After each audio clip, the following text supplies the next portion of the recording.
Okay, at 7 o'clock, I'll call this meeting of the Monticello City Council to order. Can I have a roll call, please, Jill, for attendance? Mr. Frericks, Here. Miss Stevens, Here. Miss Harlan, Here. Mr. Reed, Here. Miss Vogt, Here.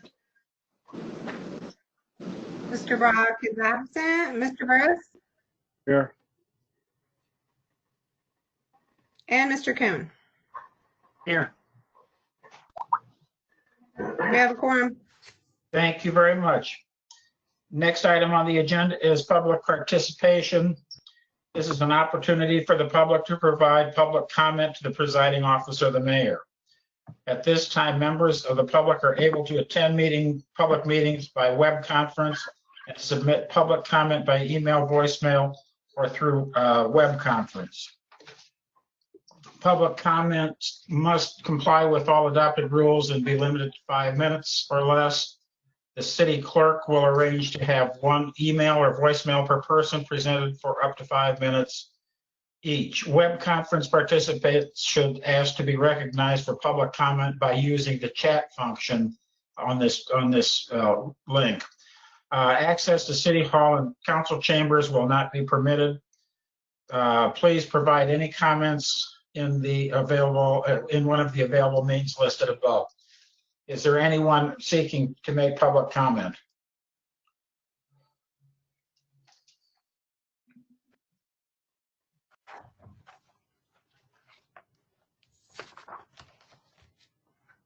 Hearing or seeing none, we'll move on to the consent agenda. Approval of documents and action items is listed. Claims report, claims dated June 9th, 2020 through June 22nd, 2020. Meeting minutes, City Council meeting minutes, June 8th, 2020. Budget report, May 2020. Police report, May 2020. Is there a motion to approve the consent agenda? So moved. Is there a second? Second. Thank you very much. Any comments or questions before we have a vote? Now's your chance. We've seen seemed like a big increase in the motor fuel tax compared to the big percentage that have come across already. Just was curious about that.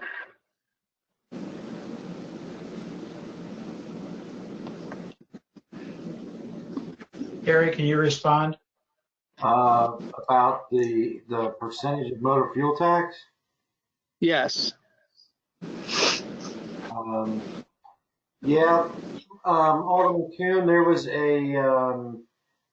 a stimulus. There was part of that, obviously, is the increase, the 19 cents increase, and then also there was I forget the term on the MFT transaction, Mike. It was Rebuild Illinois or something like that. That was somewhere around $30,000, something in that ballpark. Okay.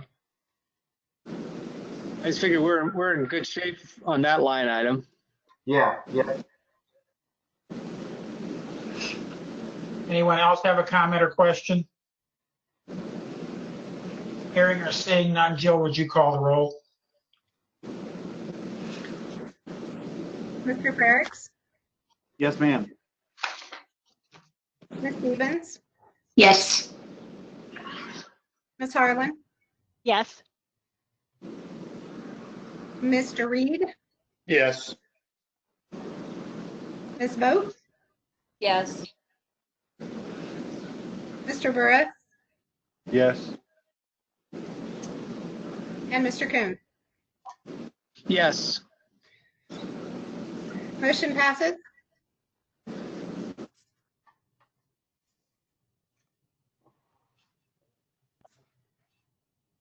Can I hear you, Mr. Mayor? Thank you, John. There you go. There we go. Mayor's report for 6/22. Don't forget the Monticello Farmers Market has begun.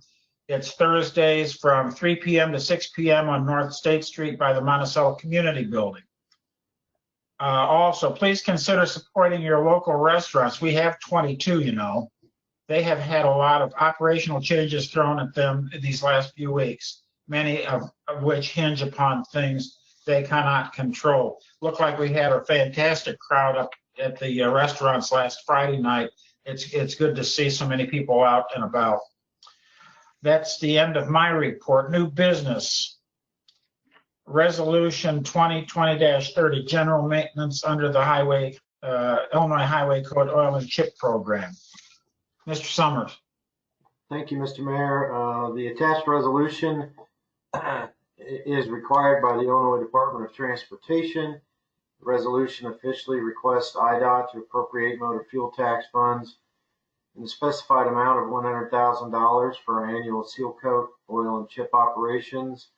We're also doing a new surface treatment throughout the Evergreen subdivision this year, and that's all included in that $100,000. I think the estimate is a little bit south of that, but this is typically how we operate, that we request a little bit additional funds in case something were to come up, another street were to maybe we needed to address that we didn't already know about. So it is recommended the City Council discuss and approve Resolution 2020-30 as submitted.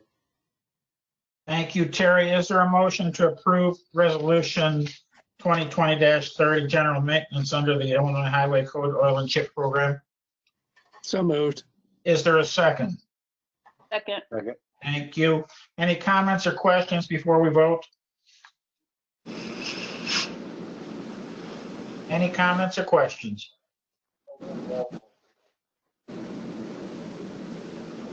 Hearing or seeing none, Joe, roll call, please. Mr. Frick, Yes, ma'am. Ms. Stevens, Yes. Ms. Harlan, Yes. Mr. Reed, Yes. Ms. Boat, Yes. Mr. Burris, Yes. and Mr. Kuhn. Yes. Thank you Motion very passes. much. Thanks a lot, Jill. Moving on to Resolution 2020-31, a resolution approving a second amendment to the temporary license agreement between the City of Monticello and Spencer Atkins concerning the properties commonly known as 416 West Washington Street and 203 North Park Street, Monticello, Illinois. Terry? Thank you, Mr. Mayor. The City of Monticello City Council approved Resolution 2020-04, a temporary license agreement with the proposed developer, Spencer Atkins. Earlier this year, that was for a 60-day period. This agreement allowed Mr. Atkins to gather more information as it related to the feasibility of his proposal for the Pepsin Hill redevelopment project. The council approved an amendment to that original agreement earlier this year, extending that agreement to June 25th. As continuing down this COVID-19 path, progress has been limited on both parts of the developer and city staff. For review, city staff is requesting an extension of 90 days for the temporary license agreement. The developer has an application for a planned unit development or PUD for the properties for the consideration that's tentatively planned for a July 20th Planning and Zoning Board meeting. If the city is allowed to hold public hearings for land use requests by that time. It is recommended City Council discuss and approve this agreement extending the original agreement by 90 days. Are there any questions or concerns that you'd like to voice?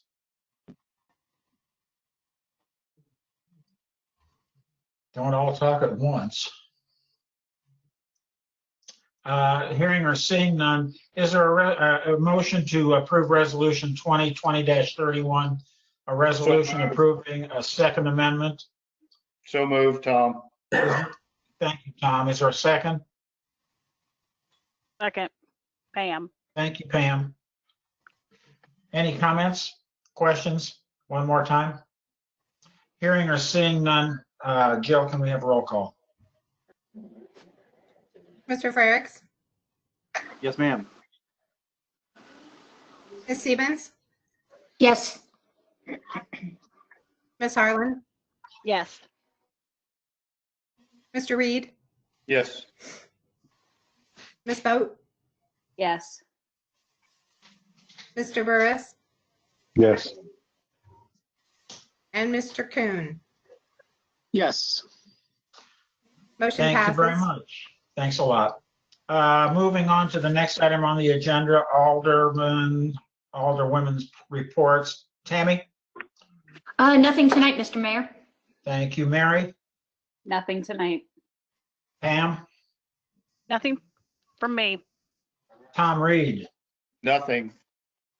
Mike Kuhn? I don't have anything tonight. Thank you, Rodney. I'm the odd man out. I think we need to start talking about the cannabis situation. We've kind of let it go for a while during this COVID.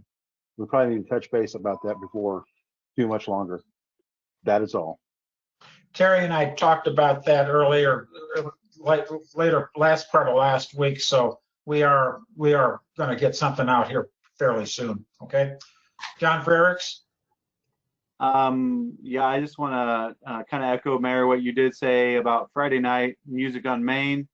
They had a great crowd up there. I took my wife and girls up there. It was crowded. It was. We had to wait for a table actually for between Las Marias and Three Ravens, and so they had pretty long lists for both places. And music started at 7, and they were great. So it was really good to see people up on the square again. And kudos to city and staff and also the restaurant owners that were able to put all that together. So it was nice, good breath of fresh air to have that people down there at the square again. So it was a good sight to see. And I do echo Alderman Burris as well. That was something I was going to touch on, but he already said it, so I'll pass on that comment. Sounds like it could be coming up. So that's all. Thank you. Thank you. Moving on to the police chief's report. John, are you here somewhere? I am here. I'm not sure if my camera's going. There it goes. Hey, there I am. A couple things tonight. That's you. Yes. The fire department was given some masks for community members if they need them, and the masks were purchased with funds raised by the citizens of Piatt County Cares, and Small Hands via a 3-month collaboration with Josh Winters. They were given to the fire department. Like I said, I spoke with fire chief today. Since they're not there all the time, we have the masks at the police department. So if anybody's in need of a mask, come by and we'll make sure you get it. If you don't want to come by the police department, you want to go by the fire department, just make arrangements so that somebody can be there when they are there. And then also Music on Main, we had no reports of anything bad happening. We had no calls up there, so I would like to see that continue to happen in the community. So that's it. Thank you very much, John. Anyone have a question or comment for John? You do a great job, John. I appreciate Thank you. Thanks. Okay, city administrators report. Terry Summers. Thank you, Mayor. I got a couple of things tonight. I'd echo the Music on Main event from Friday night. It was well attended. I'd like to thank Callie Jo McFarland and especially Shelley Crawford Stock with the Main Street director for all of her efforts in putting that together. I'd like to thank the restaurant owners. That was a lot of work for them to get additional seating and so on and so forth. Public Works Department to move some crowd fencing and so on and so forth. So for having something to do on a Friday night, it takes a lot of effort from a lot of different people, and those folks stepped up to the plate, and I can't thank them enough. With Phase 4 beginning and some of the requirements and so on and so forth coming out, to light tonight, and I think some more tomorrow morning. I think the mayor is wanting to hold the city council meeting here at City Hall in the council chambers on that July 13th city council meeting.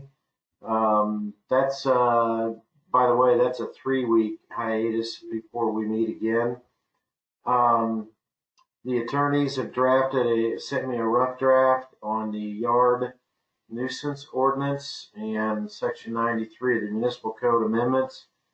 So I'll be reviewing those along with Chief Carter and his officers, and make sure that we get everything we want addressed in that ordinance and amend the municipal code accordingly.